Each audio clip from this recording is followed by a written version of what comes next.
Alain Scarella est béarnais d'origine. Il vit dans le Trégor finistérien depuis une quinzaine d'années.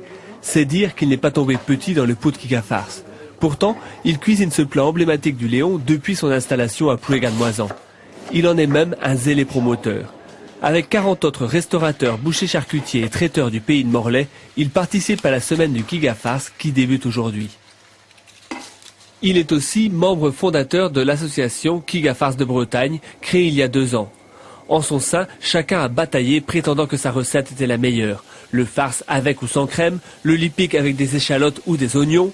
Ils se sont finalement accordés sur l'orthodoxie du plat. Quand on voyait certaines personnes qui faisaient du Kikafars avec du poisson, donc ça, non. Le Kikafars, c'est la viande, donc Kikafars, c'est de la viande et des fins. Donc pas de poisson. Après, on a vu des Kikafars avec de la saucisse fumée. Bon, on essaye de montrer aux gens qu'il n'y a pas besoin d'avoir de la saucisse fumée. Mais là-dessus, je ne vais pas dire non, parce que moi, avec mon saucisson à l'ail, on a bien voulu que je le mette dans ma recette. Le Kikafars a tous les atouts. Il constituerait le seul repas complet typiquement breton. Il est festif et convivial et peut même être léger.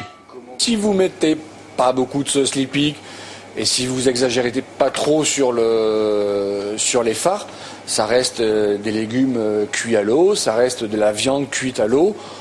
Donc il y a moyen de manger quand même sans se jeter sur la sauce lipique. Ça reste un plat diététique, quoi, presque.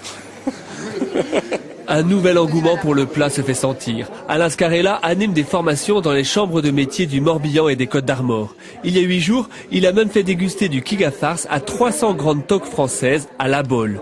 Le plat paysan a conquis les plus fins gastronomes.